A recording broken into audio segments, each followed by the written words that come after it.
बहुत सारे लोग ये जानना चाहते हैं कि मैटी जी ने जो इलेक्ट्रोहोम्योपैथ का रिजल्ट लिया था या इलेक्ट्रोहोम्योपैथ का नाम दिया था, ये इलेक्ट्रो ही क्यों नाम दिया? दोस्तों, आप में से बहुत सारे लोग जो सीनियर है वो बहुत अच्छे से जानते हैं, लेकिन जो नए हैं उनको भी कंसिडरेशन होना चाहिए दोस्तों, कि ऐसा नहीं कि इसमें कोई इलेक्ट्रिक करंट होता है, ठीक है, ऐसा कुछ नहीं है। लेकिन यहाँ पर हमको समझने की जरूरत है कि इलेक्ट्रोहोम्योपैथी को इलेक्ट्रोहोम्योपैथी नाम क्यों दिया गया। ये पहले ही कहा गया है दोस्तों कि इलेक्ट्रोहोम्योपैथी की जो रेमेडी होती है ये बिल्कुल होम्योपैथी के लिए जैसे एक्ट करती है। याद रखिएगा, बिल्कुल होम्योपैथ जैसा एक्ट करता है वैसे ही एक्ट करती है, लेकिन इसके कार्य करने का तरीका या देने का जो तरीका होता है वो बिल्कुल डिफरेंट होता है, ठीक है। जैसे होम्योपैथ ने प्लांट के एक्सट्रैक्ट को निकालकर उसको एसेंस को निकालकर प्रैक्टिस करते हैं, लेकिन वहां पर तरीका क्या होता है, कोई भी पत्ती, फूल, तना, जो जड़ है या जो पूरा प्लांट है उसको काट के उसको मशीन में क्रश कर लिया जाता है दोस्तों, ठीक है। क्रश कर लिया जाता है और पहले से अच्छे निचोड़ कर उसका जितना अर्क होता है उसको निकाल के अलग कर लिया जाता है, ठीक है। और बाकी का जो मटेरियल बचता है उसको एक बॉटल में, एक बड़ा से तपेले में अल्कोहल डालकर उसमें डाल दिया जाता है दोस्तों, ठीक है।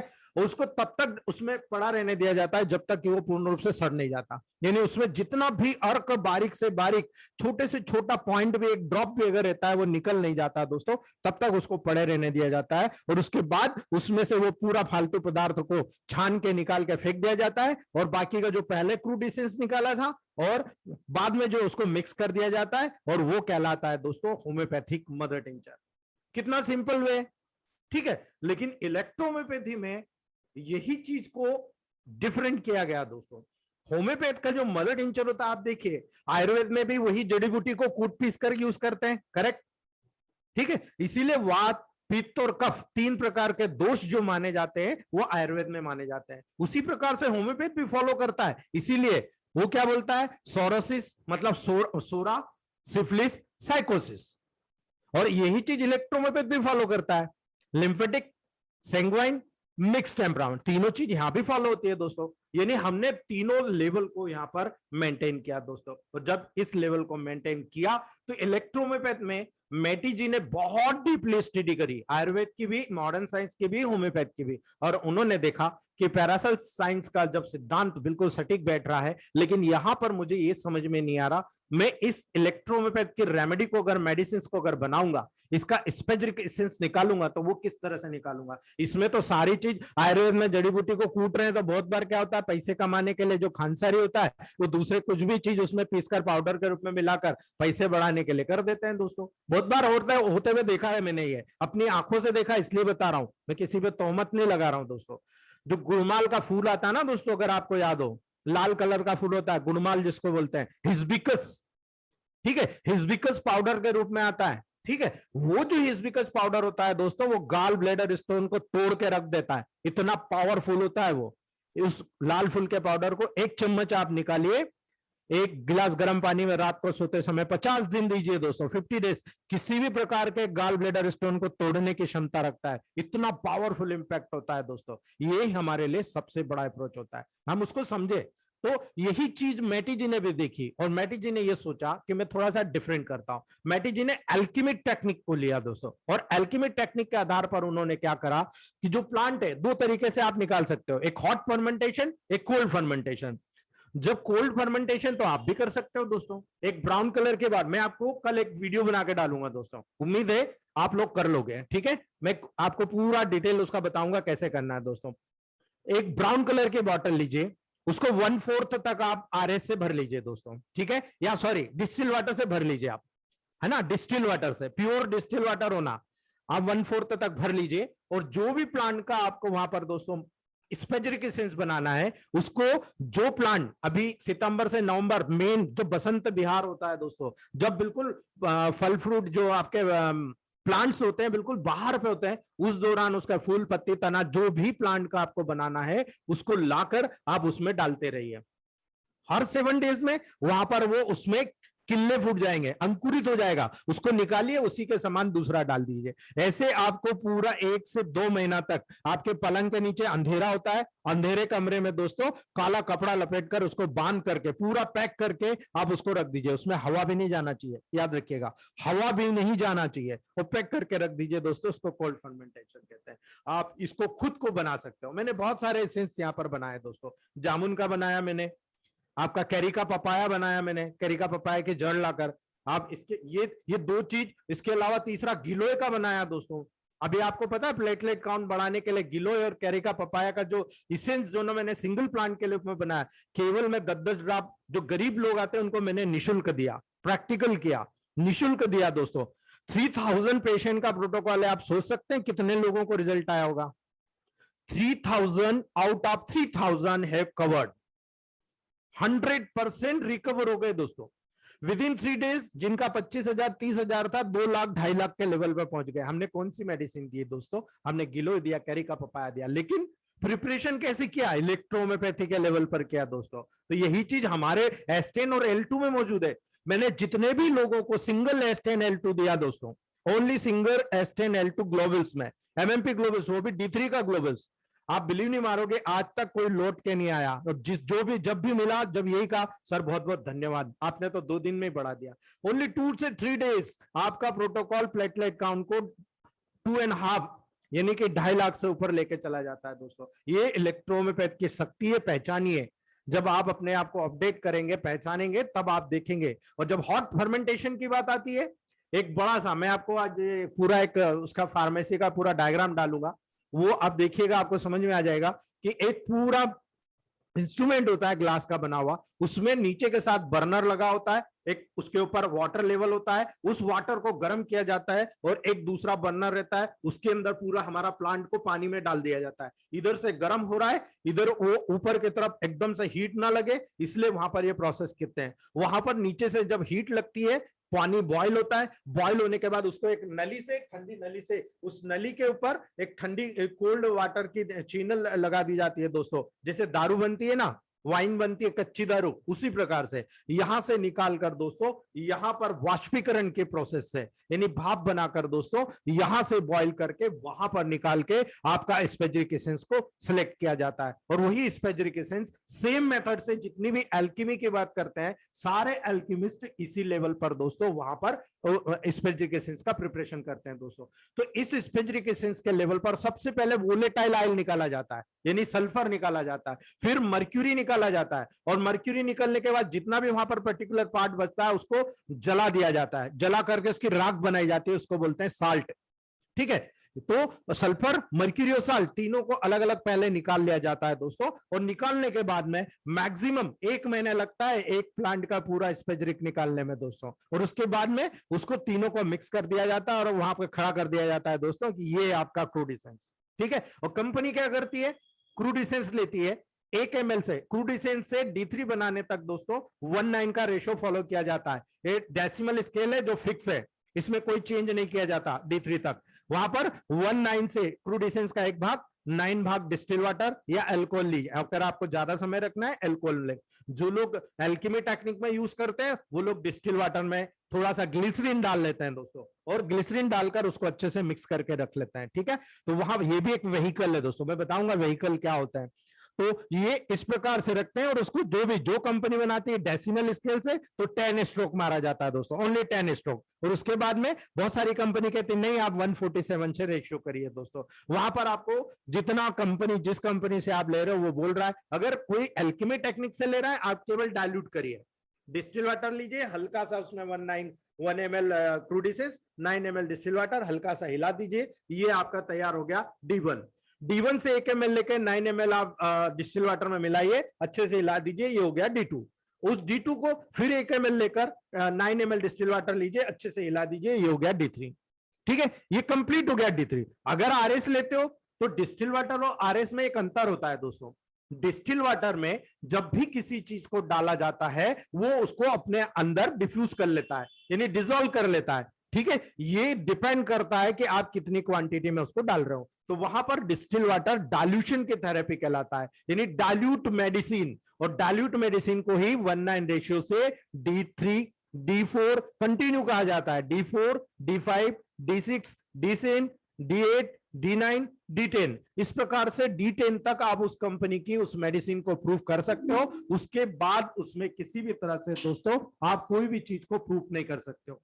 क्यों नहीं कर सकते हो? क्योंकि वहां पर फिर मेडिसिन के मॉलिक्यूल की क्वांटिटी नहीं रहेगी, केवल और केवल उसकी एनर्जी को आप आगे पास कर रहे हो, वही एनर्जी आगे जाएगी, बाकी कुछ आपको देखने को नहीं मिलेगा। यही कारण है जितने लोग डेसिमल स्केल से प्रैक्टिस करते हैं वो डायरेक्टली बोलते हैं आप 147 करते हो, 147 में हाई पोटेंसी का कोई रोल नहीं है, इलेक्ट्रोमोपैथ में केवल D10 तक माना जाता है। दोस्तों पहले तो शुरुआत में केवल D6 तक बोलते थे, अभी धीरे धीरे उन्होंने D10 कर दिया। अभी आगे देखते जाओ आप, क्योंकि जितना डाइल्यूट मेडिसिन करेंगे दोस्तों उतना पावरफुल। क्यों? क्योंकि जो मॉलिक्यूल्स रहते हैं, जितना करीब मॉलिक्यूल, मान लो क्रूड डिस्टेंस है, उसमें मॉलिक्यूल गुच्छे के रूप में, मान लो एक चम्मच शक्कर को आप डाल लो, वो सेम कंडीशन मॉलिक्यूल्स की वहां पर देखने को मिलेगी। अब उस एक चम्मच शक्कर को आप एक गिलास पानी में घोल लो, कुछ दिख रहा है आपको? ठीक है, क्या हुआ? वहां पर मॉलिक्यूल दूर दूर हो गए, डिस्टिल्ड वाटर में डाइल्यूट हो गए। सेम प्रोसीजर में दोस्तों जो मॉलिक्यूल्स को आप एक दूसरे के ऊपर आगे की तरफ तोड़ते जाते हो, मॉलिक्यूल्स एक दूसरे के ऊपर रगड़ करता जाता है दोस्तों। ठीक है, आप जब डाइल्यूट करोगे तो वहां पर केवल घुलेगा, वो मॉलिक्यूल्स घुल जाएगा, वहां पर किसी तरह का आप सक्शन नहीं कर रहे हो, स्ट्रोक नहीं दे रहे हो, एनर्जी नहीं दे रहे हो। ठीक है, तो वो केवल डाइल्यूट हो जाएगा, यानी मेडिसिन डाइल्यूट फॉर्म में आपको मिल जाएगी। लेकिन जब आप सक्शन या स्ट्रोक मारते हैं एल्कोहल डाल के, तो एल्कोहल में कभी भी मेडिसिन, डिस्टिल वाटर के मेडिसिन या जो मेडिसिन के मॉलिक्यूल्स हैं वो एल्कोहल में घुलनशील तब तक नहीं होते जब तक आप उसको घर्षण नहीं दोगे, जब तक एनर्जी नहीं दोगे, अर्थात बायो एनर्जी को जब आप स्ट्रोक दोगे तब वो बायो एनर्जी उसमें जनरेट होती है। और यही बायो एनर्जी जो प्लांट्स में पाई जाती है दोस्तों, जो मूनलाइट में जो मैंने बताया था, जो सन में मैंने बताया था कि दिन भर सन में जो अपनी शक्ति को गेन करता है, ये दोनों चीज आप इसी बायो एनर्जी के लेवल पर आगे लेके जाते हो। और दोनों टेक्निक अपनी जगह बहुत सही है दोस्तों, मैं किसी को क्रिटिसाइज नहीं करता हूं, मैं दोनों को वहां पर अडॉप्ट करता हूं और दोनों के लेवल को समझता हूं कि ये 19 का रेशियो कहां कहां फायदेमंद होता है, 147 का रेशियो कहां कहां फायदेमंद होता है। इसीलिए मैं सबको बोलता हूं, जो लोग इतना ज्यादा सक्षम नहीं है, जो ज्यादा पैसा इन्वेस्ट नहीं कर सकते, वो कभी 147 ना करिए, वो 19 को करिए। क्योंकि 19 में आपको मेडिसिन ज्यादा लग रही है, लेकिन कम जगह पर आप अपनी क्लिनिक को चला सकते हो। लेकिन जिसके पास बड़ा साधन है, जो बल्क में पैसा कमाना चाहता है, वो 147 से प्रैक्टिस कीजिए दोस्तों, आपको ब्रिलियंट रिजल्ट वहां पर टेबल प्रैक्टिस के रूप में देखने को मिलेगा। बात इस चीज की नहीं है कि बहुत सारे लोग बोलते हैं पोटेंसी होती ही नहीं है इलेक्ट्रोमोपैथ में, बात इस चीज की नहीं है, बात इस चीज की है कि आप उसको आगे अपडेट करना ही नहीं चाहते हो। आप जब आगे अपडेट करोगे, होम्योपैथ में भी अभी नया 50 मिलीसिमल आया, एक मेडिसिन का भाग 50,000 भाग व्हीकल का, कितना डिफरेंस हो गया दोस्तों। इनको एडॉप्ट किया, ये बिल्कुल इलेक्ट्रोमोपैथ की कॉपी है दोस्तों, ये प्योरली इलेक्ट्रोमोपैथी की आणविक शक्ति को ले लिया गया। तो जब आप नेगेटिव करते जाओगे मेडिसिन को, उनके बीच में जो मॉलिक्यूल्स है वो मॉलिक्यूल्स गैप करते जाएंगे, जितना ज्यादा गैप होगा ना उतना ज्यादा एनर्जी का पावर जनरेट होगा दोस्तों। और जितना ज्यादा एनर्जी का पावर जनरेट होगा, और मैंने आपको बताया था एनर्जी को कभी डिस्ट्रॉय नहीं कर सकते हो आप, उसको ट्रांसफर कर सकते हो। तो एक बार अगर आपने किसी भी डाइल्यूशन में एनर्जी को आपने जनरेट कर दिया, उसको आप ट्रांसफर कर सकते हो, या तो ग्लोबल्स के रूप में या मेडिकेशन के रूप में आप उसको पेशेंट को देखो ट्रांसफर कर सकते हो, लेकिन आप उसको कभी डिस्ट्रॉय नहीं कर सकते। और यही कारण है कि इलेक्ट्रोमोपैथ में ये जो एमएमपी ग्लोबल्स या इलेक्ट्रोमोपैथी ग्लोबल्स का जो लेवल आया है दोस्तों, वो इसी लेवल पर आया, और मैटीजी ने इसी लेवल को पूर्ति किया था। लेकिन दिक्कत क्या है, होम्योपैथ से डिफरेंट करने के चक्कर में यहां पर डाइल्यूशन को ला दिया गया दोस्तों, और वही डाइल्यूशन का लेवल यहां पर बिल्कुल डिफरेंट पैदा करता है होम्योपैथ से इलेक्ट्रोमोपैथ को। क्योंकि होम्योपैथ में ज्यादातर ग्लोबल्स की मेडिसिन दी जाती है, ज्यादातर मदर टिंचर ओरिजिनल दिया जाता है दोस्तों,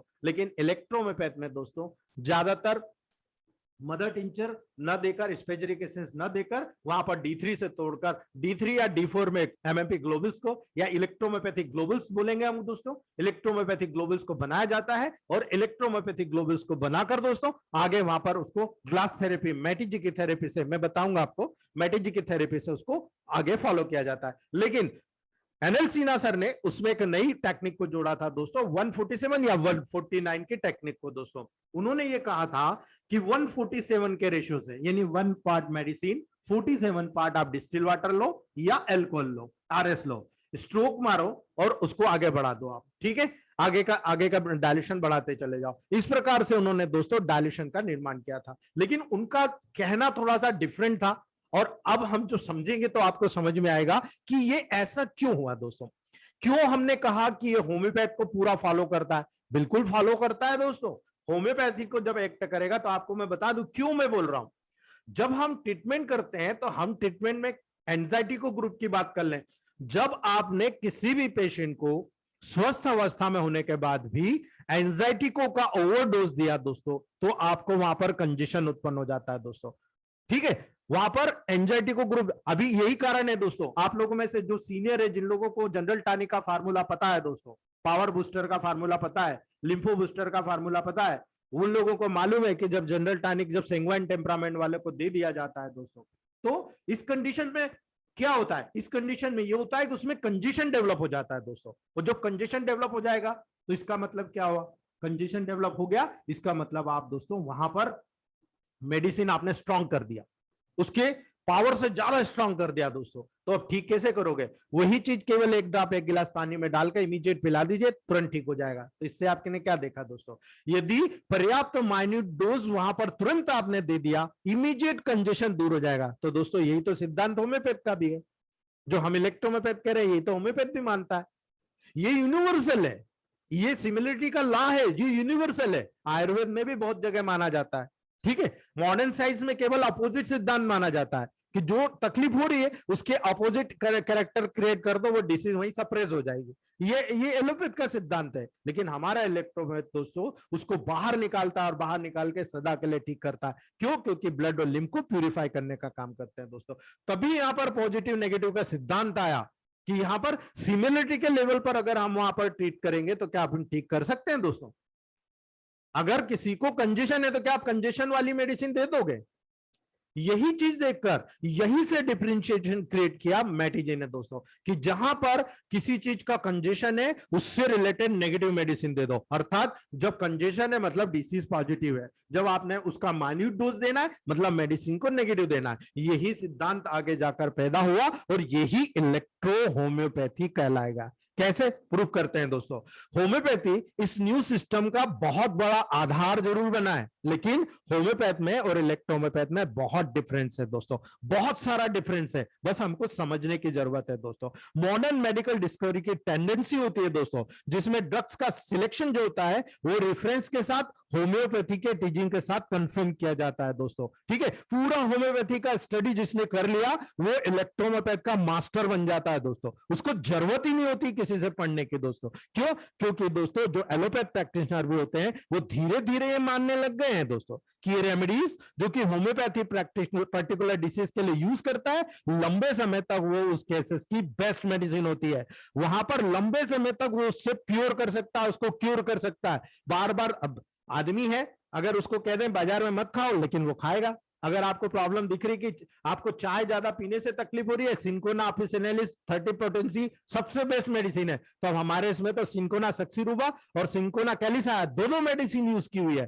कैंसरोसो ग्रुप में चले जाओ आप, ठीक है, स्क्रोपुलोसो ग्रुप में चले जाओ, आपको दिख जाएगी, ठीक है। तो वहां पर जब आप इस मेडिसिन का 30 पावर दोगे, वो 30 पावर किसी भी लेवल पर प्रूवन है दोस्तों, नेगेटिव में वो प्रूवन है। किसी भी प्रकार के चाय से रिलेटेड कोई कॉम्प्लिकेशन होती है, आप केवल वहां पर उपयोग कर दीजिए दोस्तों, वो कंप्लीटली क्योर हो जाएगा पेशेंट। ये प्रूवन है कि अगर उदाहरण लो, कोलरा को देखो दोस्तों, कोलरा के लिए होम्योपैथ कैम्फर का यूज करते हैं, कपूर का, ठीक है। पुराने प्राचीन काल से किया जा रहा है, आयुर्वेद के लेवल पर साधु महात्मा के समय से किया जा रहा, उनको कौन सा पता था ये साइंस दोस्तों, ठीक है। तो यहां पर जो कोलरा की बात आएगी तो होम्योपैथिक रेमेडी जो कैम्फर होती है दोस्तों उसका यूज किया जाता है दोस्तों। उसी प्रकार फीवर के लिए देखिए आप, एकोनाइट नेपेलस नाम सुना होगा आपने दोस्तों, ठीक है। तो एकोनाइट नेपेलस का जो फीवर के लिए देते हैं दोस्तों, तो आपको पता है आपने स्ट्रॉन्ग दे दिया तो फीवर बहुत तेजी से बढ़ जाएगा, लेकिन नेगेटिव कर दिया तो इमीडिएट देखिए आप नेगेटिव किया आपने। आप देखिए मैंने आपको बता रखा है एस्टेन, A3, F1, वर्वन, वाई 10th dilution is a magic protocol for any type of fever. याद रखिएगा, एनी टाइप ऑफ फीवर कभी फेल नहीं होगा, मेरे पास तो पेटेंट बना हुआ है, ठीक है, मैं उसको बेस्ट प्रोडक्ट बन मानता हूं 10th डाइल्यूशन में। किसी को भी उठाया, पूरे कोरोना काल में मैक्सिमम 90,000 पेशेंट को हमने निशुल्क दिया है दोस्तों। और कोई भी व्यक्ति जो कोरोना के लेवल पर मॉडर्न साइंस से बुखार नहीं उतार पाया, विद इन 3 डेज, 3 दिन के अंदर दोस्तों कोरोना के लेवल पर बुखार उतारा। अभी आपके ग्रुप में मलिका मैम जुड़ी हुई है, किरण शेट्टी सर जुड़े हुए हैं, इन्होंने सबसे बेस्ट प्रोटोकॉल का प्रूवन किया है दोस्तों। प्रीति मैडम है, इन लोगों ने प्रूव किया है कि वास्तव में कोरोना में हमने कितने लोगों का जीवन बचाया है दोस्तों। ये चीज हमारी इलेक्ट्रोमेपैथ के लेवल पर प्रूफ हुई है दोस्तों। इसीलिए जब हम छोटी छोटी बात करते हैं तो कॉर्नबेटी जी ने डॉक्टर हैनीमैन्स की ग्रेट डिस्कवरी को दोस्तों पूर्ण रूप से वैल्यू दी, और उसको रिकॉग्नाइज करते हुए पूरे वर्ल्ड को दी गई होम्योपैथी के इंस्ट्रक्शन को लाभ स्वयं ने उठाया दोस्तों। बहुत सारे होम्योपैथ डॉक्टर भी नहीं जानते हैं कि ये कितना इंपॉर्टेंट है होम्योपैथ, और होम्योपैथ की कमियां केवल इलेक्ट्रोहोम्योपैथ डॉक्टर जानते हैं, होम्योपैथ नहीं जानता। मैं एक सच्चा होम्योपैथ हूं दोस्तों, लेकिन मैं जानता हूं कि होम्योपैथ में कितनी कमियां हैं। उस कमियों को मैं डायरेक्ट इलेक्ट्रोहोम्योपैथ से पूरा करके एक सैचुरेटेड होम्योपैथ हो गया, और इलेक्ट्रो होम्योपैथ कहलाता हूं दोस्तों। मैंने इलेक्ट्रो को बड़े शब्दों में लिखा है, लेकिन नीचे होम्योपैथ लिखा है दोस्तों। क्यों लिखा है? क्योंकि इलेक्ट्रो ने होम्योपैथ को पूर्ण कर दिया दोस्तों। इसीलिए मैं ये चीज को जोड़ देता हूं दोस्तों कि यहां पर जब मेटी जी ने अपनी रेमेडी को होम्योपैथिक रेमेडी कहा तो गलत नहीं है दोस्तों। आज हम लोग नहीं मानते इसको, लेकिन मेटी जी के कई बुक्स में मैंने स्टडी करके देखा है कि होम्योपैथ में मेटी जी ने लिखा है it is a remedy of homeopathic remedy. ठीक है, it is a modern remedy of homeopathic remedy. ठीक है, और इसीलिए जब उन्होंने वहां पर देखा कि नहीं, क्रिटिसिज्म क्रिएट हो रहा है, बहुत सारे लोग इसमें क्रिटिसिज्म कर रहे हैं, बहुत सारे इलेक्ट्रोहोम्योपैथ को चाहने वाले लोग यहाँ पर क्रिटिसिज्म कर रहे हैं दोस्तों, तब उन्होंने थोड़ा सा यहाँ पर डिवाइडेशन करना शुरू किया। इसीलिए उन्होंने कहा नहीं, अब ठीक है, मैं इसको डिफरेंट ही नाम देता हूं। तब उन्होंने अपनी रेमेडी को इलेक्ट्रो होम्योपैथिक रेमेडी का नाम दिया दोस्तों। लेकिन क्यों दिया, ये बहुत बड़ा प्रश्न है।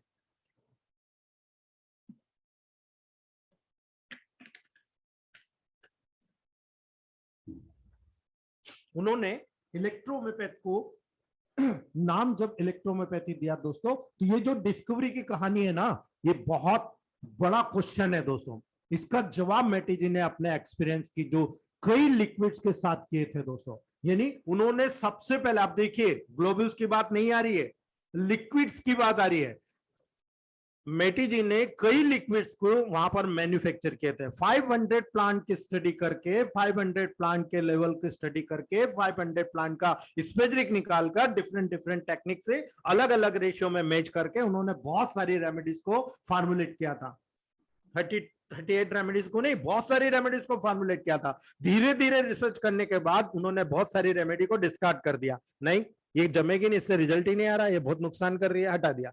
जिन जिन के रिजल्ट बेटर आए दोस्तों, उन्होंने उसको, अगर 5 साल और जिंदा रह जाते ना मेटी जी, तो आज होम्योपैथ की टक्कर में खड़ी हो जाती है इलेक्ट्रोहोम्योपैथी दोस्तों। क्योंकि होम्योपैथ एक अधूरा साइंस है, 75 to 80% वाला साइंस है दोस्तों। अभी भी 20% की पूर्ति होना बाकी है उसमें। लेकिन इलेक्ट्रोहोम्योपैथी को देखा जाए 100% है, लेकिन हमारे डॉक्टर सक्षम नहीं है, हमारे डॉक्टर कैपेबल नहीं है, क्योंकि मेटी जी फार्माकोपिया नहीं देखे गए, मेटी जी ने तरीका नहीं बताया, मेटी जी ने, और हमारे पास क्या है, हम लोग चाहते हैं पका पकाया माल हमको सब दे दे, हम प्रोटोकॉल खेलते हैं। यही कारण है कभी भी इलेक्ट्रोहोम्योपैथी इतने सालों से, कितने साल हो गए जोड़ लो, 1865 से बना हुआ है, अभी तक हम लोग उसको रिकॉग्नाइज नहीं कर पाए दोस्तों। सोच लीजिए, ये हिंदुस्तान की बदकिस्मती होगी कि आयुर्वेद शास्त्र हिंदुस्तान का होने के बाद भी कितने साल बाद उसको मान्यता मिली थी दोस्तों। ठीक है, और ये जब मॉडर्न साइंस आया, मॉडर्न साइंस ने सबको खत्म कर दिया दोस्तों, सबको दबा दबा के वहां पर खत्म करते चले गए। और आज भी हमारे पास मौका है दोस्तों, गवर्नमेंट हमको सपोर्ट करने को तैयार है, और इसीलिए आप लोगों को हम लोग तैयार कर रहे हैं, और इसीलिए हम लोग ये इतना बीड़ा उठा रहे हैं ईमानदारी से। आप लोगों से 15 मिनट पहले मैं लेक्चर के लिए बैठता हूं दोस्तों, आप लोगों की कितनी ईमानदारी है, आप कितनी ईमानदारी से सीख रहे हो, ये आप 1 साल बाद खुद बता दोगे दोस्तों। तो कॉर्नबेटी जी ने पाया कि कुछ मॉर्बिड अफेक्शंस होती है दोस्तों, जो इस डिसीज के, जो वहां पर सेंड करने के लिए लिक्विड को टच करने पर ही वहां पर डिसअपियर हो जाती है। उन्होंने देखा था कि अगर कोई लिक्विड को हमने किसी चीज पे टच कर दिया, उन्होंने एक सबसे बड़ा उदाहरण देखा था दोस्तों, जिससे इलेक्ट्रोहोम्योपैथी का मेडिसिन बनाने की प्रेरणा मिली थी मेटी जी को। आप लोगों ने बुक्स पढ़ी होगी, ये थोड़ा सा फालतू का सब्जेक्ट था इसलिए मैंने बताया नहीं, लेकिन यहाँ बात निकल रही तो मैं आपको बताता हूँ। उनका एक पालतू कुत्ता था दोस्तों, उसको घाव हो गया, वो घाव होने के बाद क्या था कि वो बहुत ज्यादा बढ़ गया था घाव दोस्तों, और वो कुछ समय बाद उन्होंने देखा कि वो ठीक होने लगा। उन्होंने कुत्ते का पीछा किया, देखा उन्होंने कि वो एक प्लांट के पास जा रहा है, उससे रगड़ कर रहा है, और रगड़ कर रहा फिर चला जाता है, फिर रगड़ करता उस प्लांट को खा भी जाता। अब आपने कभी भी किसी हरे प्लांट को, किसी मतलब जंगली प्लांट को किसी कुत्ते को खाते हुए देखा आपने? कभी देखा आपने? नहीं ना। बहुत बहुत कम जगह पे हमको इंसिडेंट देखने को मिलता है, लेकिन उस कुत्ते ने वो प्लांट को खाया भी और उस प्लांट के लेवल पर रगड़ाया भी। और उसके बाद मैटी जी ने सबसे पहले उस प्लांट की स्टडी करी, उस प्लांट का नेचर देखा, उसके बाद उन्होंने इलेक्ट्रोहोम्योपैथ का सिद्धांत बनाया दोस्तों। और उसके बाद उन्होंने ये देखा कि बहुत सारे लिक्विड रेमेडी का फॉर्मुलेशन करते हैं, और उस लिक्विड रेमेडी को, यानी इलेक्ट्रिसिटी की बात कर रहा हूं, कि इस इलेक्ट्रिसिटी को पर्टिकुलर लेवल पर अगर लगा दिया जाए तो जैसे ही वो डिसीज के लेवल पर लगाया जाता है वो डिसीज डिसअपियर हो जाती है दोस्तों। तो ये क्या था? ये एक इलेक्ट्रिक स्पीड से एक्ट करने वाली मेडिसिन बनाई दोस्तों। इलेक्ट्रिक स्पीड, तो अब इलेक्ट्रिक स्पीड किस पे काम करता है? आपने देखा इलेक्ट्रिसिटी पे एक पॉजिटिव होता है, एक नेगेटिव होता है, देखा ना?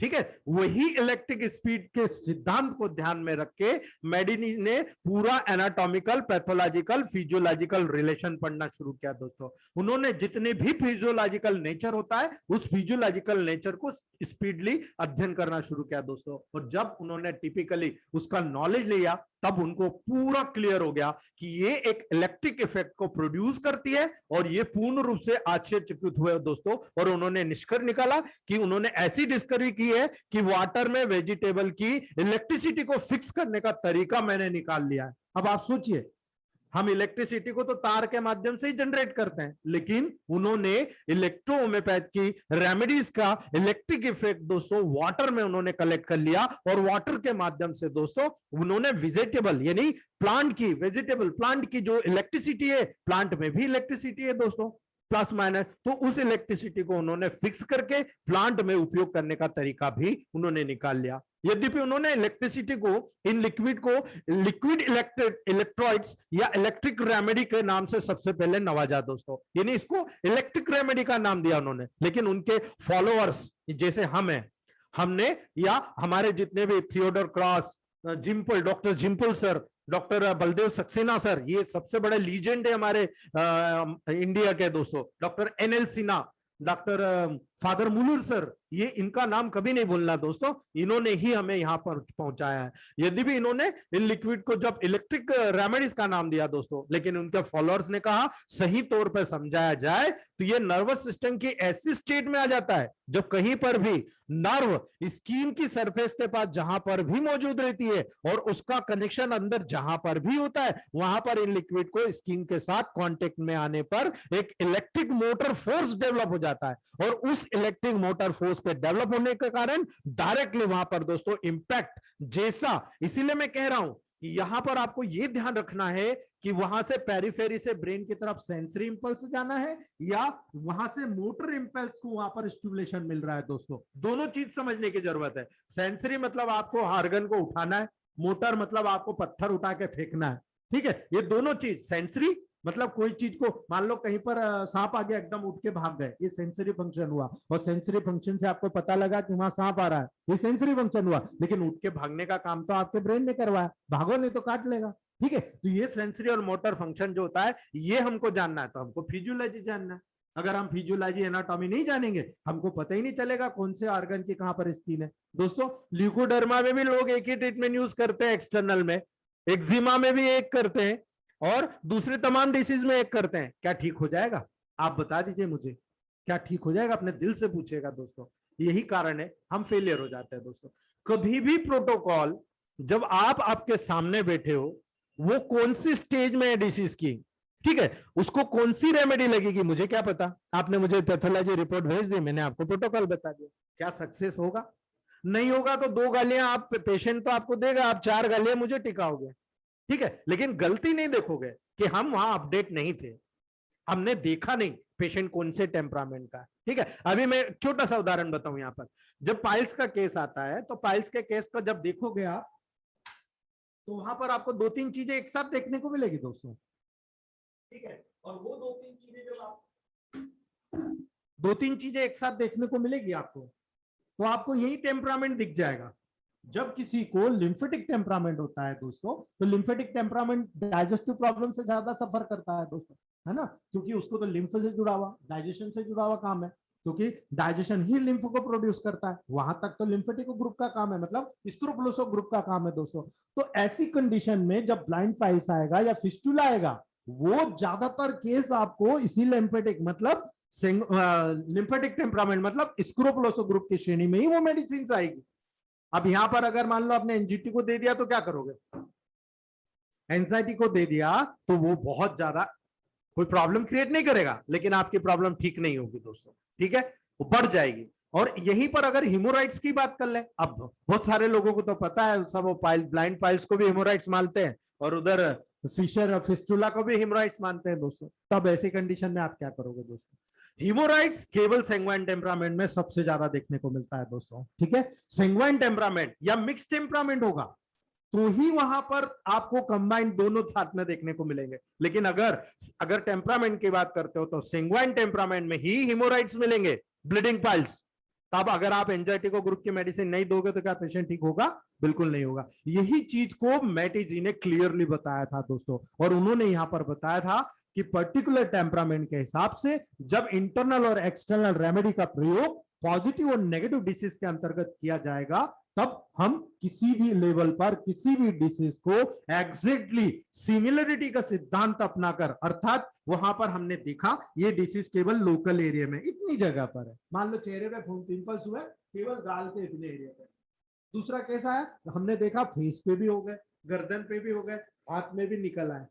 तीसरा कैसा है, देखा पूरे चेहरा भी भरा हुआ है, पीठ पे भी आ गए, आगे भी आ गए। अब ये तीन केसेस, तीनों का प्रोटोकॉल अलग होगा, आप कैसे करोगे दोस्तों ट्रीट, ठीक है। आपको ब्लड और लिम्फ को प्यूरिफाई करना है। आपने देखा बॉयल्स हो रहे, तो बॉयल्स तो मेन कैरेक्टर होता है ब्लड से जुड़ा हुआ, ठीक है, हीट से जुड़ा हुआ, तो इसका मतलब हुआ कि ब्लड में इंप्यूरिटीज हुई, तो ये सेंग्वाइन टेम्परामेंट से जुड़ा हुआ, तो इसका ट्रीटमेंट आपको क्या करना है, आपको यहां पर दोस्तों ब्लड को प्यूरिफाई करने की मेडिसिन देना पड़ेगी, यानी यहां पर आपको लिम्फो बूस्टर यूज करना पड़ेगा, यहां पर A2 आपको यूज करना पड़ेगा। इसका मतलब ये हुआ डायरेक्टली आपका इंडिकेशन सिलेक्ट हो गया। तो मैं आपको ऐसा समझाना चाहता हूं दोस्तों, ताकि किसी से भी प्रोटोकॉल आपको पूछने की जरूरत नहीं पड़ेगी दोस्तों। इसीलिए हम केवल और केवल साइंटिफिकली बात करें, कौन क्या कह रहा है सर, दुनिया में हमको कोई लेना देना नहीं, सबको अपने अपने लेवल पर करने दो। हमारा लेवल है, आपने मुझे पेमेंट दिया दोस्तों, मैं नहीं चाहता कि बाद में कोई तोहमत लगाए कि पाटीदार ने आपको गलत बताया, ठीक है।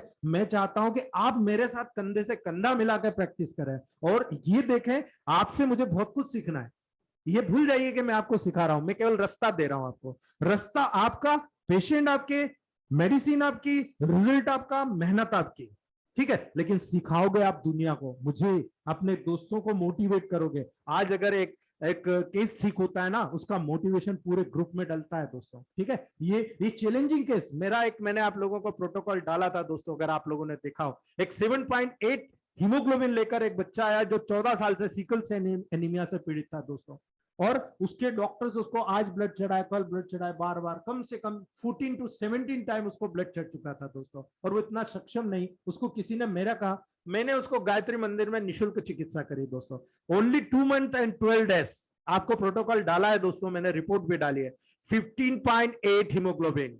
वो मॉडर्न साइंस का डॉक्टर फोन लेकर मुझसे बात करता है, नहीं आप बताओ आपने क्या दिया, आपने कुछ गलत चीज दी है इसको। मैंने कहा आप प्रूव कर दो सर, आप 15 साल में वो नहीं कर पाए, 14 साल में मैंने उसको 2 महीने में कर दिया। ये मेरा इलेक्ट्रोमेपैथ का साइंस है, आप नहीं समझोगे सर, अब आपका काम करो, मेरा काम मुझे करने दो, ठीक है। ये जवाब था मेरा दोस्तों उसको। तो यही चीज हमको करना है दोस्तों, हमको साइंटिफिकली डिमॉन्स्ट्रेशन करके बात करना है कि वहां पर जब मैटी जी थे तो उनके पास इतना साधन नहीं था दोस्तों। सबसे बड़ी चीज बता रहा हूं, आज हमारे पास साधन है, हमारे पास आज ग्रुप में देखो 123 डॉक्टर जुड़े, 123 माइंड चल रहे हैं हमारे साथ में। तो दोस्तों हमारे 123 गुणित 2 कर लो, कितने हाथ हो गए। अब आप रिजल्ट की बात करते हो दोस्तों, ये साइंटिफिकली डिमॉन्स्ट्रेट होता है।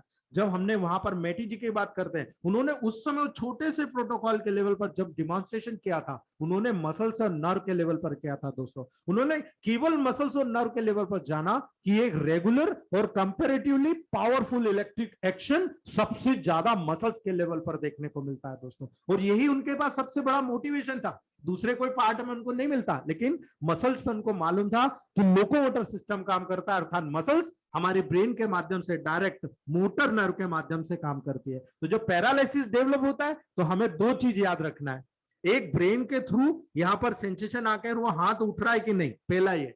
दूसरा ये देखना है अगर सेंसेशन ब्रेन को जा ही नहीं रहा तो हाथ कैसे उठेगा दोस्तों, यानी वहां पर दोनों चीज आपको देखना है, मोटर मतलब S5 और सेंसरी मतलब S3, यानी S5 C5 S3 C3। अगर यहाँ पर जहां पर टूट हुई है वहां पर मान लो नर्व कट गई, वो कटने के कारण यहां से इंपल्स ब्रेन तक जा ही नहीं रहे दोस्तों। इफरेंट चैनल और अफरेंट चैनल, अफरेंट मतलब जाना, इफरेंट मतलब आना, ये चैनल कहां का कौन सा प्रभावित है बस इतना जान लीजिए, प्रोटोकॉल द बेस्ट आपके पास है दोस्तों। आप में से कई डॉक्टर इस चीज को प्रूव कर चुके हैं, इसीलिए मैं आपको छोटी छोटी बात बता रहा हूं, इसको पकड़ के चलिए आप, ये आपके बहुत काम आने। जो चीज पसंद आए ना उसको नोट डाउन कर दीजिए, बाकी के छप नहीं आ रहा ना कोई दिक्कत नहीं, आप सहेज के रखिए, कभी ना कभी आपको बहुत काम आएगी दोस्तों। इसीलिए प्राय उन्होंने देखा दोस्तों कि मसल्स पर बहुत बड़ा इंपैक्ट देखने को मिला, इसीलिए उन्होंने सबसे पहले इलेक्ट्रिसिटी को अपनाया दोस्तों। डब्ल्यू बनाई, फिर धीरे से आर बनाया, बी बनाया, वाई बनाया, जी बनाया, और आजकल तो अभी डॉक्टर वी कुमार सर ने ऑरेंज और वायलेट इलेक्ट्रिसिटी भी बना दिया दोस्तों। अब आप सोचिए, वो तो इतनी बढ़िया वर्क कर रही है, लेकिन अभी उन्होंने मार्केट में लॉन्च नहीं किया है दोस्तों, उसका लिटरेचर लॉन्च नहीं किया, अभी केवल वो और उनके जो असिस्टेंट्स हैं वो उनको काम कर रहे हैं दोस्तों। और ब्रिलियंट, मुझे जहां तक फीडबैक मिला है, बहुत जबरदस्त प्रोटोकॉल का रिजल्ट उनको देखने को मिल रहा है दोस्तों। और यही चीज हम लोगों को आगे बढ़ाती है अपडेट करने के लिए दोस्तों। प्राय स्किन कुछ हद तक दोस्तों इलेक्ट्रिक एक्टिव जरूर होती है, लेकिन दोस्तों बॉटल शेप्ड या स्किन ग्लैंड्स ये दर्शाती है कि उसमें रेगुलर इलेक्ट्रिक एक्टिविटी पाई जाती है। और यही कारण है दोस्तों, जब आप देखते हो कि वहां पर इलेक्ट्रिक एक्टिविटी आती है तो आपको दो चीज देखना चाहिए, गर्मी में देखना चाहिए आपको क्या होता है, स्किन के अंदर जो स्वीट ग्लैंड होती है वो बिल्कुल स्किन के पास में, एपिडर्मिस के पास में आ जाती है, लेकिन जब ठंड होती है ना वही स्वीट ग्लैंड बिल्कुल डीप में चली जाती है, डर्मिस में नीचे चली जाती है। ये सबसे बड़ा फीडबैक इसी रेगुलर इलेक्ट्रिकल एक्टिविटी के कारण होता है दोस्तों। आप देखेंगे ठंड में हमारे बाल बिल्कुल स्ट्रेट हो जाते हैं दोस्तों। बाल को कैसे पता चला ठंड आ गई, ठीक है, कैसे पता चला दोस्तों, ये पूरा रेगुलर इलेक्ट्रिकल एक्टिविटीज जो वहां पॉजिटिव नेगेटिव के रूल पे काम करती है उसी के माध्यम से पता चलता है। इसीलिए दोस्तों इन प्रत्येक ग्लैंड का जो बेस होता है दोस्तों, जो इनका बेस होगा वो पॉजिटिवली एक्टिव होता है। याद रखिएगा, ये आपके बहुत काम की चीज है, याद रखिएगा। अगर किसी भी जगह मैं आपको बोलता हूं कि कोई भी सिक्रेशन कम हो रहा, पॉजिटिव डोज दे दो, ये प्रूफ होता है कि जब भी किसी ग्लैंड के लेवल पर जाओगे उसका जो बेस होता है, जो परिधि होता है, पॉजिटिवली एक्टिव होता है दोस्तों। जबकि उनकी जो अपर सरफेस होती है टोटली नेगेटिव एक्टिव होती है दोस्तों, नेगेटिवली इलेक्ट्रिकल होती है दोस्तों, ठीक है, करेक्ट। तो ये बहुत बड़ा सिद्धांत है दोस्तों कि जब आप किसी ऑर्गन के लेवल पर न्यूट्रिशन देना है, आप पॉजिटिव डोज दो, क्योंकि वो बेस में जाकर काम करेगा, उस ऑर्गन उस ग्लैंड के बेस में जाकर पॉजिटिवली फंक्शंस को एक्यूमुलेट कर देगा, स्टिमुलेट कर देगा। लेकिन अगर आपको मान लो किसी को बाहर से लगाकर या नेगेटिव चार्ज की मेडिसिन देकर नेगेटिव पे वर्क, आप उस negatively charge active electrical approach को आपने स्टिमुलेट करना है कि भाई बहुत हो गया, अब डिस्चार्ज को बंद करो, तो क्या करेगा, तुरंत वहां पर जाकर नेगेटिव पे जाकर चार्ज पे काम कर जाएगा और उसको कह देगा हाँ ठीक है साहब बंद कर दो, वहां पर आपका सिक्रेशन कम हो जाएगा जब सिक्रेशन बढ़ा हुआ होगा। ये सारी चीजें माइन्यूटली वर्क हमको यहाँ पर देखना है दोस्तों। लेकिन प्रत्येक नर्व, प्रत्येक मसल्स और मसल्स का प्रत्येक भाग जब स्थिर होता है दोस्तों लॉन्जिट्यूडिनल सेक्शन में, वो बिल्कुल पॉजिटिव हो जाता है, मतलब खड़ा जब रहता है दोस्तों, स्ट्रेट रहता है, वो बिल्कुल स्ट्रांगली पॉजिटिव होता है। जबकि क्रॉस सेक्शन में जब आप मसल्स को क्रॉस सेक्शन करोगे बिल्कुल नेगेटिवली देखने को मिलेगा दोस्तों। और यही कारण है ब्लड पॉजिटिवली इलेक्ट्रिकल होता है, और जब मसल्स के लेवल पर आप ब्लड के सिक्रेशन को, सॉल्यूशन को, लिक्विड को बढ़ाओगे, मसल्स का काम बढ़ जाएगा। लेकिन अगर मसल्स के लेवल पर ब्लड का सिक्रेशन कम हो जाएगा, ब्लड का पहुंचना कम हो जाएगा, तो क्या मसल्स पहले जैसे काम कर पाएगी दोस्तों? यही कारण है हमको वहां पर वीकनेस महसूस होती है दोस्तों। और यही चीज हम लोगों को बेहतरीन रिजल्ट के रूप में हमारे सामने देखने को मिलती है दोस्तों। और यही चीज जब हम आगे बढ़ाते हैं दोस्तों कि जब ब्लड पॉजिटिवली इलेक्ट्रिकल होता है, ब्लड में पॉजिटिविटी रहती है दोस्तों हमेशा। जो यूरिन होगा, जो फ्रेश यूरिन हम जब वाइट करते हैं ना दोस्तों, वो नेगेटिवली इलेक्ट्रिकल होता है, यानी पूरा नेगेटिव डिस्चार्ज को बाहर, भाई वेस्ट मटेरियल को निकाल रहा है ना, तो पॉजिटिव करके क्या करोगे, ठीक है, वहां प्योरली नेगेटिव होता है। और यही कारण है दोस्तों, जो यूरिन फ्रेशली वाइट किया जाता है, ताजा ताजा हम मूत्रदान करते हैं, वो जो अवस्था होती है दोस्तों, वो नेगेटिवली इलेक्ट्रिकल होती है। और यही हनीमैन जी ने ये दिखाया था कि जितने भी वार्म लिविंग्स या नर्वस सब्सटेंसेस जो कूलर पोर्शन में पॉजिटिव होते हैं, जो ठंडे पोर्शन होते हैं वो पॉजिटिव होते हैं। और इससे ये प्रूव होता है दोस्तों कि यदि येलो लाइट को यदि फ्रेशली एक्साइट आईबॉल पर डाला जाएगा तो नॉर्मल इलेक्ट्रिकल आई करंट वहां पर कॉर्निया से ऑप्टिक नर्व के ट्रांसफर सेक्शन तक इंक्रीज हो जाता है दोस्तों। यही कारण है कि जब येलो लाइट को आंखों के लेवल पर डाला जाता है तो वो डायरेक्टली अंदर तक इन्वेड कर जाता है दोस्तों, डायरेक्टली ट्रांसफर सेक्शन तक अंदर चला जाएगा। और यही कारण होता है दोस्तों, जब कोई डॉक्टर ऑप्थेल्मोलॉजिस्ट जब किसी आई को एग्जामिन करता है तो वो दोनों तरह से करता है, एक व्हाइट हल्की सी लाइट व्हाइट और एक लाइट येलो। इसीलिए दोस्तों वहां पर नॉर्मल इलेक्ट्रिकल आई करंट जो होता है वो कॉर्निया से होते हुए ऑप्टिक नर्व के ट्रांसफर सेक्शन तक इंक्रीज हो जाता है। ये हम लोगों को वहां पर प्रैक्टिकली सीखने को मिला, देखने को मिला दोस्तों। इसका मतलब क्या हुआ, इसका मतलब हुआ दोस्तों फ्लूइड नर्व की इलेक्ट्रिकल एक्टिविटी को स्टिमुलेट करता है, करेक्ट। अगर केवल हम एक्सटर्नल बात करें, एक्सटर्नल अगर हम फ्लूइड को पॉजिटिव, इसीलिए ज्यादातर डॉक्टर क्या बोलते हैं कि इलेक्ट्रिसिटी को नेगेटिव नहीं करना चाहिए, बोलते हैं कि नहीं दोस्तों, ज्यादातर बोलते हैं कि आप भले एक डायल्यूशन कितना भी S1 C1 इनका ले लो, लेकिन इलेक्ट्रिसिटी को आप पॉजिटिव में मिलाओ दोस्तों। वो एक तरह से उनका नॉलेज बोलता है कि नहीं है वहां पर आपको पॉजिटिवली देना, लेकिन एक्सटर्नल की बात हो तो मैं सही मानता हूं, अगर नेगेटिव आप किसी इलेक्ट्रिसिटी को भी करते हो दोस्तों, ये मॉडर्न अपडेशन है हमारी, और मैं कर रहा हूं, मेरे बहुत सारे मित्र कर रहे हैं, और ब्रिलियंट रिजल्ट हमारे सामने आ रहे हैं दोस्तों। जो चीज पॉजिटिव में इलेक्ट्रिसिटी वहां पर उसको कंट्रोल कर रही है, वही नेगेटिव में उसको बढ़ा भी रही है। तो जब कभी हमको ऐसा लगता है कि यहाँ पर ये चीज घटी हुई है, तो हम तुरंत वहां पर उस अपवाद को पूर्ण करने की कोशिश करते हैं, उसको प्रूव करने की कोशिश करते हैं। हम इलेक्ट्रिसिटी को नेगेटिव उठा के दे देते हैं और वो चीज वहां प्रूफ हो जाती है दोस्तों, और रिजल्ट मिल रहा है। आप A2 का 200 और APP का 200 किसी भी वाउंड के लेवल पर देके देखना आप दोस्तों, किसी भी वाउंड के लेवल पर। अब APP कहां काम करता है, स्किन पे काम करता है, और जब किसी वाउंड को सुखाना हो, वाउंड में से ब्लीडिंग, आप वहां पर A1B भी मत देना, आप केवल A2 200 देके देखना फ्रीक्वेंटली, हर 10 मिनट में या हर घंटे में, दिन में 6 से 8 बार दे दो।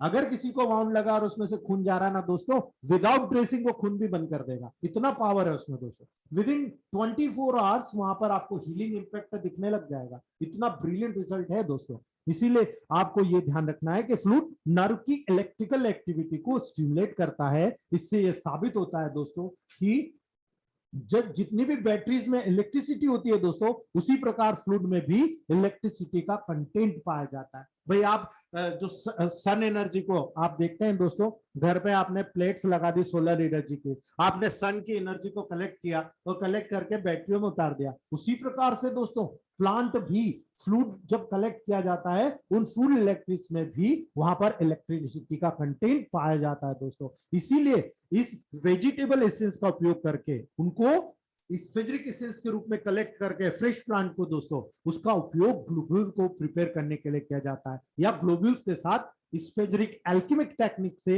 या क्रूड एसेंस के रूप में दोस्तों उसको वहां पर कलेक्ट किया जाता है, और यही फ्लूइड रेमेडीज के रूप में हमारे सामने आता है दोस्तों, और यही एक फोर्स को जनरेट करता है दोस्तों। और ऐसा माना जाता है काउंट मेटी ने अपनी रेमेडीज को इसीलिए इलेक्ट्रो होम्योपैथी का नाम दिया था। क्यों? क्योंकि उसमें इलेक्ट्रिकल फ्लूइड पाया जाता है, और यही इलेक्ट्रिकल कंटेंट किसी भी लेवल पर वहां पर उसके लेवल को स्टिमुलेट करने का काम करता है, एक्सटर्नली अप्लाई करने पर दोस्तों। इंटरनल की बात हम बाद में करेंगे। ये केवल मैटी जी ने प्रूव किया था कि यहां पर एक्सटर्नल अप्लाई करने पर ही ये इलेक्ट्रिकल गुण उत्पन्न कर देता है, जिससे मुझे जिस काम को कम करना है या ज्यादा करना है, मैं उस इलेक्ट्रिकल फ्लूइड को अप्लाई करके बाहर उस चीज को मैं पूरा कर सकता हूं। और यही चीज दोस्तों इलेक्ट्रोहोम्योपैथी का नाम देने के लिए वहां पर उन्होंने होम्योपैथ के नाम से जब क्रिटिसिज्म शुरू हुआ, तब उन्होंने दोस्तों डायरेक्टली इसको इलेक्ट्रोहोम्योपैथिक नाम इन इलेक्ट्रिक फ्लूइड के वर्क के आधार पर दिया था दोस्तों। उम्मीद है अब अगर कोई आपसे पूछता है तो आप मैक्सिमम आप लोगों के पास जवाब मौजूद है दोस्तों। ठीक है, समय अकेला प्रूव करेगा दोस्तों कि मैटी जी ने सही कहा या गलत कहा है। जो फोर्स या जो सब्सटेंसेस उन्होंने डिस्कवर किया था दोस्तों, इसीलिए उस फोर्स या सब्सटेंसेस को इलेक्ट्रो होम्योपैथी के नाम से रिकॉग्नाइज किया गया है दोस्तों। ये हमेशा महत्वपूर्ण होता है दोस्तों कि जो हमारे दिमाग में रखना चाहिए, जबकि होम्योपैथी और एलोपैथी सामान्यतः दोस्तों कॉम्बैट सिस्टम को कंटेन करता है, यानी वो एक अलग अलग सिद्धांत को वहां पर फॉलो करता है। एक समानता के सिद्धांत को फॉलो करता है, एलोपैथी वहां पर अपोजिट सिद्धांत को फॉलो करता है दोस्तों। लेकिन इलेक्ट्रोहोम्योपैथी डिसीज के कॉज पर डायरेक्टली अटैक करने का काम करता है दोस्तों। अब आप डिफरेंशिएशन कर लीजिए। मॉडर्न साइंस कहता है कि आप किसी भी डिसीज को लेकर मेरे पास आते हो, मैं उससे अपोजिट स्थिति पैदा कर दूं, तो वो जो डिसीज डेवलप हो रही है उससे अपोजिट स्ट्रांगली डिसीज मैंने पैदा कर दी, तो वो जो डिसीज है वो वहीं के वहीं सप्रेस हो जाती है, उसको पैदा होने की क्षमता घट जाती है। और जैसे ही मैंने मेडिसिन बंद की, वो पेशेंट कुछ हद तक कुछ समय के लिए कवर हो जाता है दोस्तों। आप मुझे बताइए, अगर किसी पेशेंट को सर्दी का ट्रीटमेंट एलोपैथी किया आपने मॉडर्न साइंस से, क्या वो हमेशा के लिए जब तक जिएगा जब तक वो क्योर रहेगा दोस्तों? रहेगा? बताओ। एलर्जी को, अस्थमा को, स्किन एलर्जी को, सोरासिस को कितने लोग वहां पर मॉडर्न साइंस से कवर कर पाते हैं? यही कारण है कि उनका सिद्धांत अपोजिट सिद्धांत है दोस्तों। और यही होम्योपैथ की बात करते हैं। होम्योपैथ भी बहुत अच्छा सिद्धांत है कि समानता से जुड़ती हुई समानता वाली मेडिसिन सिंगल प्लांट के रूप में आप दोगे उस इंडिविजुअलिटी के आधार पर, और पर्टिकुलर डायल्यूशन में तो पेशेंट ठीक हो जाएगा। लेकिन पहले सिलेक्शन करना तो सीखिए। होम्योपैथ में 1500 मेडिसिन है ना। मैक्सिमम मेडिसिन का प्रोटोकॉल अलग अलग होता है। हर बुक में, हर जगह पर, हर डॉक्टर के माइंड में अलग होता है सिद्धांत। क्यों? वो अलग माइंड लेकर चलता है, अलग तरीके से पढ़ के चलता है दोस्तों। इसलिए डिफरेंशिएशन वहां पर फेलियर होता है। यही मेन कारण है। जो लोग लगातार अपडेट करते रहते हैं, लगातार वहां पर मटेरिया मेडिका की स्टडी करते हैं, इसलिए बहुत बार होम्योपैथ के डॉक्टरों को, यानी हमको भी बहुत बार जब होम्योपैथ की मेडिसिन सिलेक्ट करना पड़ती है तो पेशेंट के सामने किताबें खोल खोल के पढ़ना पड़ता है। 15-20 मिनट उसमें वेस्ट हो जाते हैं दोस्तों, बहुत बार मेडिसिन सिलेक्ट होने पर। लेकिन इलेक्ट्रोहोम्योपैथ इज ए मॉडर्न साइंस दोस्तों। ये बिल्कुल एडवांस स्टेज में आ रहा है अब। और एडवांस स्टेज में हमारे पास 60+ मेडिसिन है, ओनली 60+। हम कितने मैच्योर हैं दोस्तों, ये हमारे ऊपर डिपेंड करता है, हम अपने आप को कितना वहां पर अपडेट करते हैं। इसीलिए होम्योपैथी की और एलोपैथी की बात छोड़कर हम इलेक्ट्रोहोम्योपैथी की बात करें तो इलेक्ट्रोहोम्योपैथी डायरेक्ट डिसीज के कॉज पर काम करती है। डिसीज उत्पन्न कहाँ होगी दोस्तों? ब्लड और लिम्फ से ही होगी ना। आप कुछ खाएंगे पिएंगे तो आएगा कहाँ? ब्लड और लिम्फ में ही आएगा ना। डायरेक्टली कोई चोट लगी तो कीड़ा आएगा, वायरस आएगा, बैक्टीरिया आएगा, तो आएगा कहां से दोस्तों? आएगा तो ब्लड और लिम्फ से ही फैलेगा ना। तो आप ब्लड और लिम्फ को क्यूर करने का काम करते हो, डायरेक्टली उसको क्लियर करके दोस्तों, प्योर करके आप 100% वहां पर डिसीज को क्यूर करने का काम करते हो। और यही कारण है दोस्तों, प्रारंभ में ही ये देख लिया गया था कि vitiation of lymph and disease, lymph and blood is causes of disease. इसीलिए दोस्तों इनको ले जाने वाली वेसल्स में इसके फलस्वरूप कभी गड़बड़ी हो जाती है दोस्तों, तो वहां पर आप ईच रेमेडी इन फ्लूइड्स और चैनल के ऊपर वर्क करके दोस्तों उनको नॉर्मल कंडीशन में रिस्टोर करने का काम करती है। ये केवल उस समय, अभी तो हमारे बहुत सीनियर डॉक्टर्स प्रैक्टिस करने लग गए, उन्होंने बुक्स निकाल दी बहुत सारे लोगों ने, लेकिन थाउजेंड्स ऑफ बुक्स निकालने के बाद भी 90% मैटर एक जैसा होता है दोस्तों, उनमें कुछ ज्यादा नहीं होता। इसीलिए मैं आपको कहता हूं, आप केवल अपने आप को अपडेट करते चले जाओ दोस्तों, किसी बुक्स के लेवल पर मत जाओ, केवल अपने आप को अपडेट करो आप। तो उस कंडीशन में, नॉर्मल कंडीशन में, जब आप केवल एक्सटर्नल अप्लाई करके, मैटी जी ने वहां पर केवल वाउंड के एरिया को एक्सटर्नल अप्लाई से ही ठीक कर दिया था, तो आप उससे अंदाज लगा लीजिए कि उनका मोटिवेशन कितना स्ट्रांग था। नहीं मुझे ठीक करना है मतलब करना है, वो कर दिया था दोस्तों। और उन्हीं को फॉलो करके आज कलकत्ता में कुछ ऐसे डॉक्टर्स हैं दोस्तों, और दिल्ली में है, आगरा में है, जो केवल एक्सटर्नल एप्लीकेशन पे काम कर रहे हैं दोस्तों। मैं जानता हूं 2-3 लोगों को जो केवल एक्सटर्नल एप्लीकेशन पे काम कर रहे हैं और एक्सटर्नली अप्रोच करके उनको प्योर और क्यूर करने का काम कर रहे हैं। इसका मतलब ये नहीं है दोस्तों कि कुल मिलाकर सिम्टम को इग्नोर कर दें दोस्तों, ठीक है। आप केवल पेन को रिलीव करके वहां पर उस पीरियड को जो गुजर चुका है दोस्तों और जो गुजरने वाला है उसको आप वहां पर थोड़े समय के लिए रोक सकते हैं। लेकिन जब तक आप ब्लड और लिम्फ को प्योर नहीं करेंगे तब तक आप किसी भी डिसीज को क्यूर करने की क्षमता जागृत नहीं कर पाएंगे दोस्तों। और जब आप किसी भी लेवल पर किसी भी डिसीज को वहां पर क्योर नहीं करेंगे, यानी जो बुराई को डिस्ट्रॉय करने का आधार, जो फाउंडेशन बना दोस्तों, वो यही हमारा इलेक्ट्रोहोम्योपैथी बना दोस्तों। और यही इलेक्ट्रोहोम्योपैथ रेमेडी जब आप सिद्धांत के रूप में देखते हो दोस्तों, तो ये वहां पर मोटिवेशन के रूप में वहां पर सिलेक्ट हुई दोस्तों। और यही कारण है जब टेबल प्रैक्टिस में आप बैठते हो और किसी भी डिसीज के लेवल को क्योर करने की कोशिश करते हो, तो आपको यहाँ पर यही चीज पता होना चाहिए कि इलेक्ट्रोहोम्योपैथी क्या है। आज मैंने आपको पूरा कंसिडरेशन कर दिया दोस्तों, पूरा मैंने आप लोगों को क्लियर कर दिया। नेक्स्ट बात करते हैं। आज मैं केवल आपको कुछ चीजें बताने जा रहा हूं, क्योंकि रेमेडी का सिलेक्शन अगर मैं आज शुरू करूंगा तो बहुत हद तक आपको सैटरडे संडे 2 दिन छुट्टी आ जाएगी, कल परसों, ठीक है। इसलिए मुझे नहीं लगता कि आप वो याद रख पाओगे, और वो मैं चाहता हूं कि 2 या 3 दिन का लगातार लेक्चर हो, जिसमें selection of remedy, temperament and electrohomeopathic positive और नेगेटिव इलेक्ट्रिसिटी को चलाने का पूरा तरीका मैं आपको 5 दिन के लेक्चर में आपको क्लियर करने वाला हूं, ठीक है। और मेरा जो मेन प्रोटोकॉल, जो मेरा पढ़ाने का तरीका है, वो मैं स्टार्ट करने वाला हूं। रोज एक डिसीज होगी, एक प्लांट होगा, और बाकी के बचे समय में इलेक्ट्रोहोम्योपैथी की पूरी थीसिस इस पहले महीने में कंप्लीट हो जाएगी। उसके बाद में शुरू होगा आपका फिजियोलॉजिकल बिहेवियर दोस्तों। नेक्स्ट बात करते हैं, इलेक्ट्रिसिटी की बात करते हैं दोस्तों। इलेक्ट्रिसिटी हमारा बहुत बड़ा हथियार है दोस्तों, ठीक है। इलेक्ट्रिसिटी का अगर आपने हथियार को पकड़ना सीख लिया ना, तो मुझे नहीं लगता कि आप कभी फेल होंगे, कभी नहीं होंगे दोस्तों। मेरा सबसे बड़ा, आप बिलीव नहीं करेंगे दोस्तों, 450 ml क्रूड इसेंस हर साल मेरा खत्म होता है इलेक्ट्रिसिटी का। और जो बाकी के मेडिसिन से, उसमें से कुछ मेडिसिन का 200-250 ml S1 L1 F1 A3 F2 ये इनका खत्म होता है, लेकिन मैक्सिमम जो इलेक्ट्रिसिटी है सबसे ज्यादा G APP और B का और WE का खत्म होता है। 450 ml क्रूड इसेंस। मुझे ही नहीं समझ में आता मैं क्या कर रहा हूं दोस्तों, क्योंकि इनका उपयोग बहुत होता है, बहुत जगह D2 में, बहुत जगह D3 में बहुत जबरदस्त इंपैक्ट होता है दोस्तों। तो हम लोग जब इलेक्ट्रिसिटी की बात करते हैं दोस्तों, तो टेम्परामेंट के हिसाब से हम लोगों को मेडिसिन का सिलेक्शन करना पड़ता है। अब टेम्परामेंट की बात करें तो थोड़ा सा मैं इंट्रोडक्शन दे देता हूं दोस्तों। जब कोई बच्चा पैदा होता है, चाहे वो मेल हो या फीमेल हो दोस्तों, ठीक है, जब पैदा होता है, हमारे यहाँ जाति धर्म बटे हुए हैं दोस्तों, ठीक है, कोई हिंदू है, कोई मुसलमान है, कोई सिख है ना, डिफरेंट मतलब कैटेगरीज है, कोई दिक्कत नहीं, हम उसी लेवल पर बात करते हैं। आप जब पैदा हुए थे, तो आप जहां पैदा हुए थे ना, माँ के पेट से निकल के बाहर आए, वो कॉन्स्टिट्यूशन है। आप आपके कॉन्स्टिट्यूशनल इफेक्ट क्या लेके आए, माँ बाप के गुण, वही कॉन्स्टिट्यूशन का इफेक्ट आपके शरीर में वहां उस समय डेवलप होना शुरू हो गया। अगर आप वही जिंदगी भर रहते हो, वही कॉन्स्टिट्यूशन आपके शरीर में डेवलप हो जाएगा जो आपके माता पिता का था, ठीक है। लेकिन डेवलप होते होते होते होते आप 5वीं क्लास में आए, ठीक है, 5वीं क्लास के बाद आपके स्कूल में 5वीं के बाद नहीं है, या आप 5वीं क्लास के बाद आपके फादर मदर ने कहा ठीक है हमारे यहाँ स्कूल अच्छी नहीं है, चल तुम दादी नानी के यहाँ चले जाओ, वहां स्कूल अच्छी है, आप वहां से वहां चले गए, चेंज हो गया दोस्तों।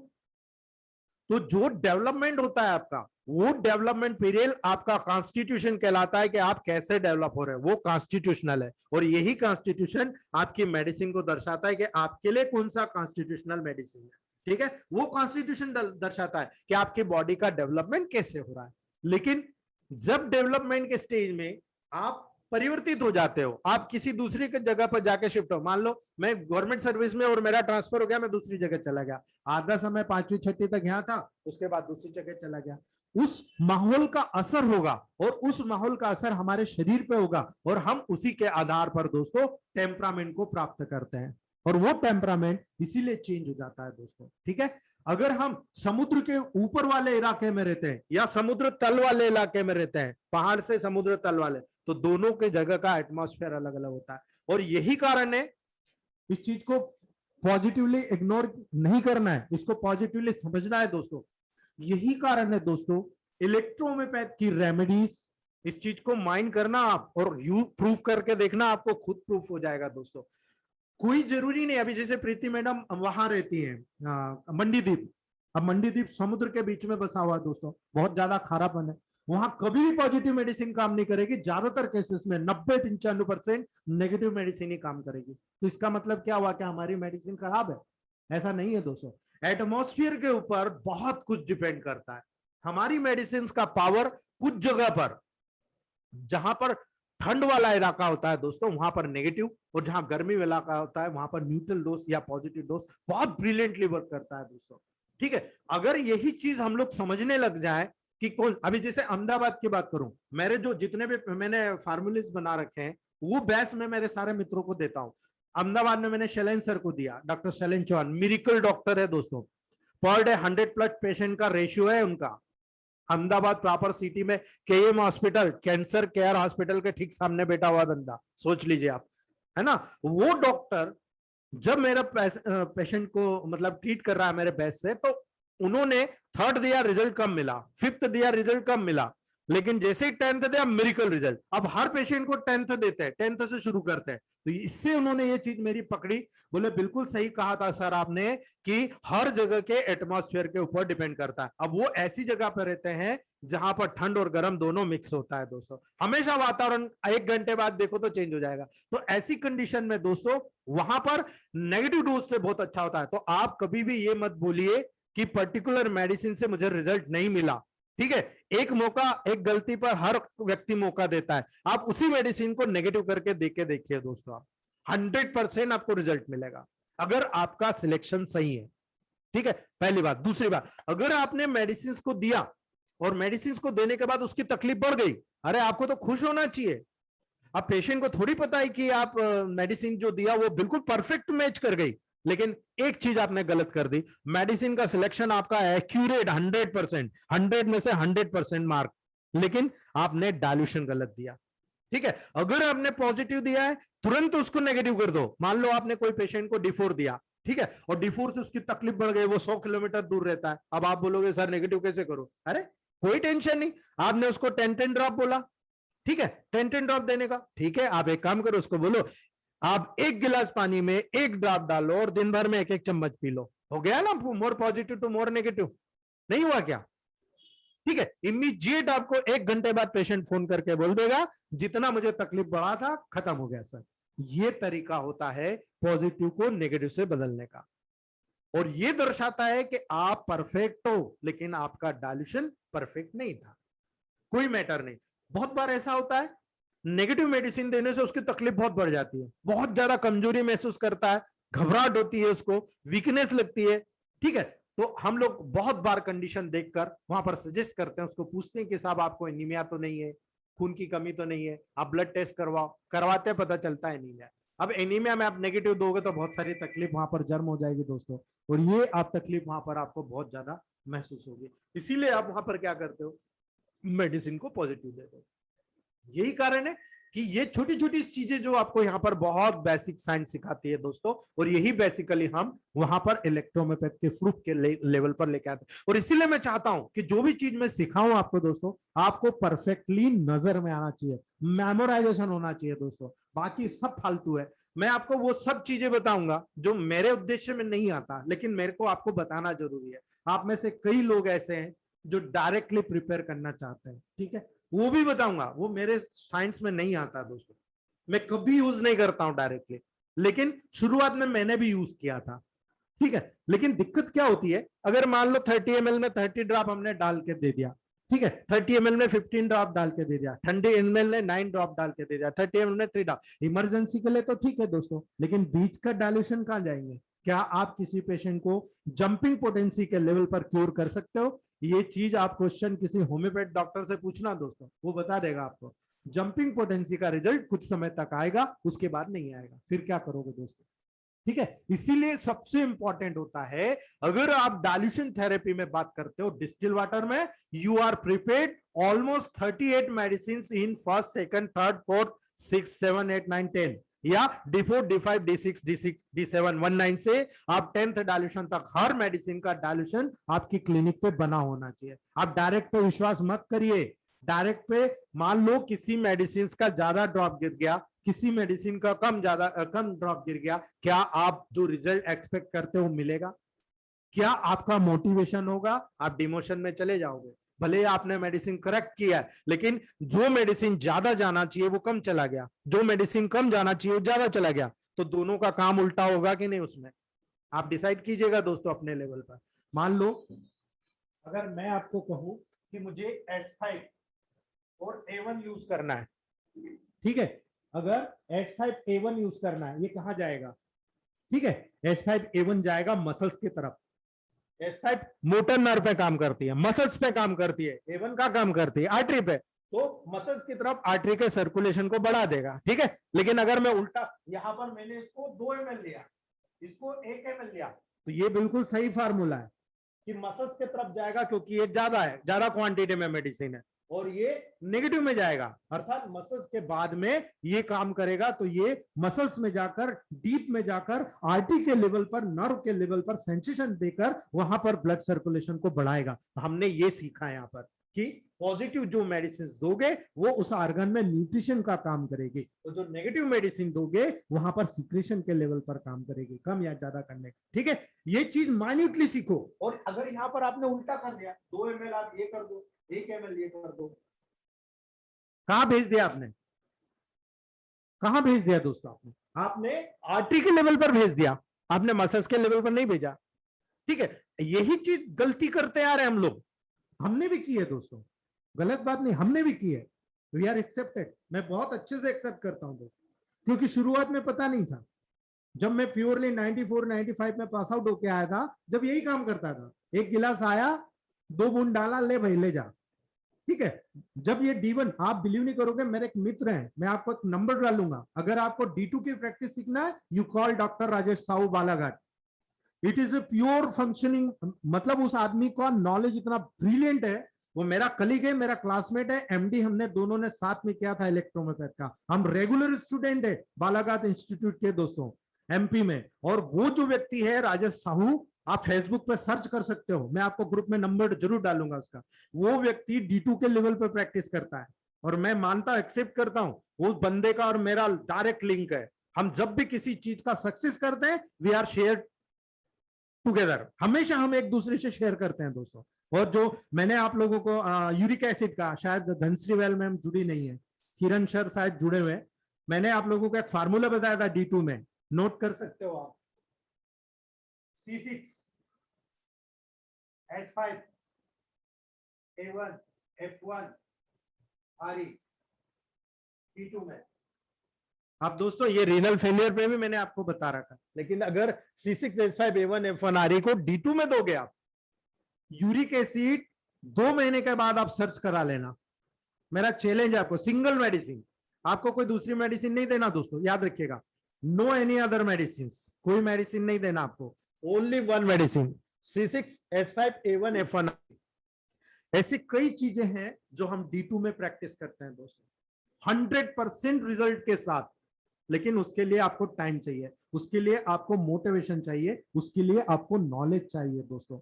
और welcome to our EH family, हम आपको स्वागत करते हैं दोस्तों।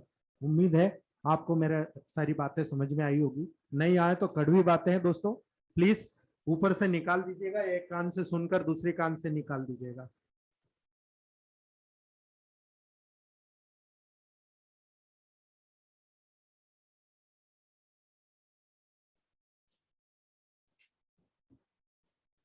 हाँ दोस्तों, आज का टॉपिक यही रखते हैं, किसी को कुछ पूछना हो तो पूछ सकते हो। हेलो जी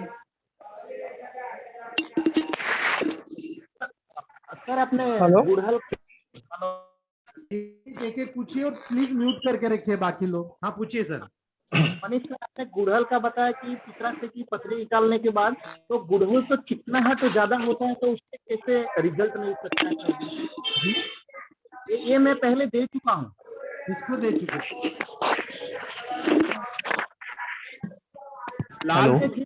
गुड़हल का जो सर, गुड़हल का लाल फूल होता है ना, तो अपना सेल्फ खुद सुखा के बनाइएगा, पीस के। मैं मैक्सिमम 300 पेशेंट के गाल स्टोन तोड़ चुका हूँ उससे, ठीक है। मैम से बाद रिजल्ट नहीं है। माइक बंद करिए, सब लोग पूछ रहा है कुछ। सर कई डॉक्टर्स ये कहते हैं कि D1 में अगर हम प्रैक्टिस करें, D1 में, तो सर हमें टेम्परामेंट वगैरह देखने की जरूरत ही नहीं पड़ेगी। नहीं सर, ये फालतू बात है, गलत है सर, मैं जी नहीं। सर। आप मुझे जी बताओ सर, अगर आपने सेंग्वाइन टेम्परामेंट देखना ना, आप दे के देखना जी। हेलो सर, ये हाँ अरुण सर पूछिए, आप क्या पूछ रहे हो? हेलो, अमरदीप जी पूछिए, अरुण जी सर पूछिए। सर सर नमस्कार सर।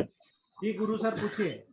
सर ये आप गाल ब्लैडर का स्टोन के लिए जो पाउडर का बोला ना, हिंदी में बोला सर, वो मेरे को समझ में नहीं हुआ सर। सर हिस्बिकस पाउडर बोलते हैं, हिस्बिकस पाउडर। आप इंटरनेट पे हिस्बिकस। सर्च कीजिएगा हिस्बिकस जी। पाउडर और खुद बनाइएगा। आप कंपनी पे विश्वास मत करिएगा, आप खुद लाल जी। फूल कलेक्ट करिएगा, सुखाइएगा धूप में और उसको पीस जी। कर एक एक चम्मच। मैं 300 लोगों का गाल ब्लैडर स्टोन तोड़ चुका हूं दोस्तों, और with in 3 really to great. में पेन बंद हो जाता है। ठीक है thank you sir, thank you. Hello sir, नमस्कार सर। जी, पूछिए सर।